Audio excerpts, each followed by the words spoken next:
Hello everyone and welcome back to UK universe. तो जैसा कि आप सब लोग जानते हैं कि 11th ऑफ मार्च से केयर होम वीजा पर अब कोई भी अपने डिपेंडेंट्स को साथ नहीं लेकर के आ सकता। उसको लेकर के बहुत सारी कंफ्यूजन जो है वो पैदा हो गई है। और मेरे पास ऐसे बहुत सारे मैसेजेस आ रहे हैं कि मैम हम लोग यूके में ऑलरेडी हैं और हम क्या केयर वीजा पर स्विच कर सकते हैं, तो हमारे डिपेंडेंट्स हमारे साथ रहेंगे या नहीं रहेंगे। या फिर अगर आप ऑलरेडी यूके में हो, आप केयर वीजा पर हो लेकिन आपके डिपेंडेंट अभी इंडिया में है, आप उन्हें बुला सकते हैं या नहीं बुला सकते। तो इन सारी चीजों को लेकर के आज हम वन बाय वन बात करेंगे कि क्या आप अपने डिपेंडेंट्स को बुला सकते हैं या नहीं बुला सकते, या कौन कौन है जिनके डिपेंडेंट्स को वापस जाना पड़ेगा। तो इसके लिए अगर आपने चैनल को सब्सक्राइब नहीं किया तो जरूर कर दें, क्योंकि यहाँ पर आपको मिलेगी रिलेटेड हर वो इन्फॉर्मेशन जो आपके काम आ सकती है। इसके साथ ही वीडियो को लाइक शेयर जरूर करें और एंड तक जरूर देखें, ताकि कोई कंफ्यूजन आपके मन में ना रह जाए कि आपके डिपेंडेंट आपके साथ रह सकते हैं या फिर नहीं। So without any further delay let's get into the video. तो जैसा कि आप सब लोग जानते हैं कि 11th ऑफ मार्च से जो नए रूल्स थे वो अप्लाई हो चुके हैं,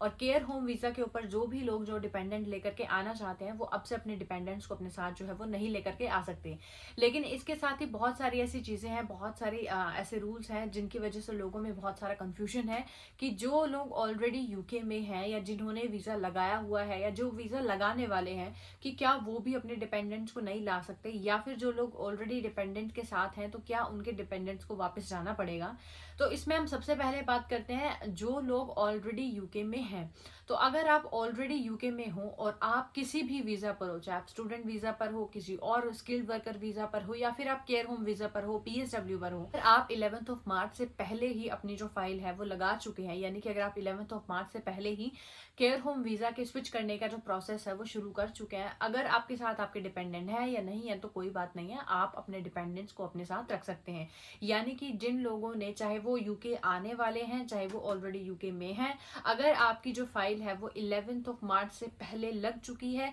चाहे आपका वीजा अभी तक नहीं आया, चाहे आपको क्लैरिटी नहीं है, अगर आपने 11th ऑफ मार्च से पहले अपनी फाइल जो है वो लगा चुके हो, प्रोसेस हो चुका है शुरू, तो आपके डिपेंडेंट्स आपके साथ यूके में आएंगे भी। और अगर आप ऑलरेडी यूके में डिपेंडेंट के साथ है तो उन्हें वापस जाने की जरूरत नहीं पड़ेगी। यानी कि 11th ऑफ मार्च के बाद, 11th ऑफ मार्च से पहले जो भी एप्लीकेशन हुई है, चाहे वो आउटसाइड ऑफ द यूके है चाहे वो इनसाइड ऑफ द यूके है, उनके साथ उनके डिपेंडेंट्स रहेंगे। हम बात करते हैं उन लोगों की जो 11th ऑफ मार्च के बाद फाइल लगाने वाले हैं। तो अगर आप डायरेक्टली इंडिया या कहीं और से भी 11th ऑफ मार्च के बाद अपने केयर होम वीजा के लिए अप्लाई करें तो आपके साथ डिपेंडेंट नहीं आ सकते, चाहे आप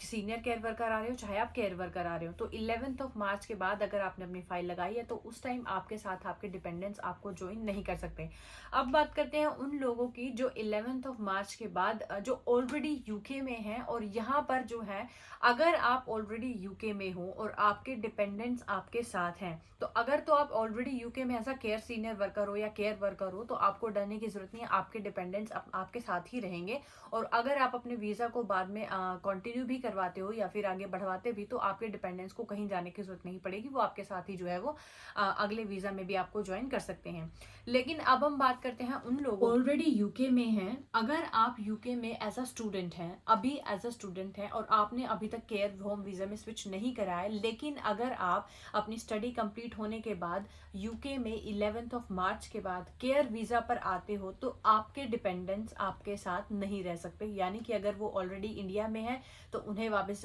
तो वो नहीं आ सकते, और अगर आप यहाँ है तो उन्हें वापस जो है वो जाना पड़ेगा। अगर आप यूके में हो और आपके डिपेंडेंट्स आपके साथ है, फिलहाल स्किल्ड वर्कर वीजा पर हो, अगर आप ग्रेजुएट रूट पर हो, या फिर अगर आप किसी और टाइप के वीजा पर हो, और अगर आप 11th ऑफ मार्च के बाद अपना जो वीजा है वो केयर होम वीजा में स्विच कराते हो, तो आपके डिपेंडेंट्स को वापस जाना पड़ेगा। आप अपने डिपेंडेंट्स को नहीं अपने साथ रख सकते। यानी कि अगर कोई भी एप्लीकेशन 11th ऑफ मार्च के बाद लगती है, चाहे वो आप इनसाइड ऑफ द यूके लगाएं चाहे आउटसाइड ऑफ द यूके लगाएं, तो 11th ऑफ मार्च के बाद कोई भी एप्लीकेशन अगर लगेगी केयर होम वीजा के आपके साथ डिपेंडेंट है, तब भी आप उन्हें जो है वो उस वीजा में आगे कंटिन्यू नहीं कर सकते। यानी कि आपके डिपेंडेंट्स का आपके साथ वीजा नहीं लग सकता। हाँ, अगर आप ऑलरेडी यूके में हैं और आपका कोई जो बेबी है वो यूके में ही बोर्न हुआ है, तो वो जो बेबी है वो आपके साथ केयर होम वीजा में एज अ डिपेंडेंट जा सकता है। लेकिन अगर आपके जो बच्चे हैं वो ऑलरेडी इंडिया या कहीं और पैदा हुए हैं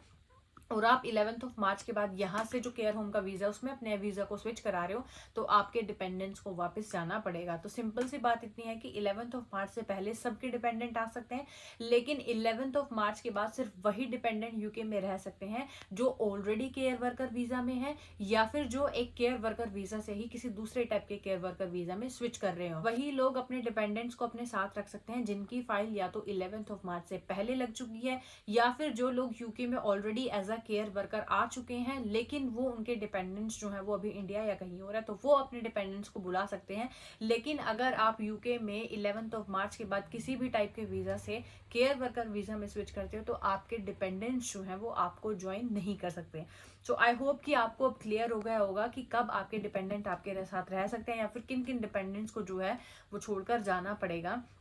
अगर आपको कोई और कंफ्यूजन है तो आप कमेंट बॉक्स में टाइप कर सकते हैं, and definitely try to help you out. और अगर वीडियो पसंद आई हो तो लाइक शेयर जरूर करें, इसके साथ ही शेयर जरूर करें जिन लोगों को भी ऐसा कंफ्यूजन है। And don't forget to subscribe and press the bell icon so that every time whenever we get the new video on the channel you will get notified. Thank you so much, और मैं मिलती हूँ आपको नई video में एक नई update के साथ।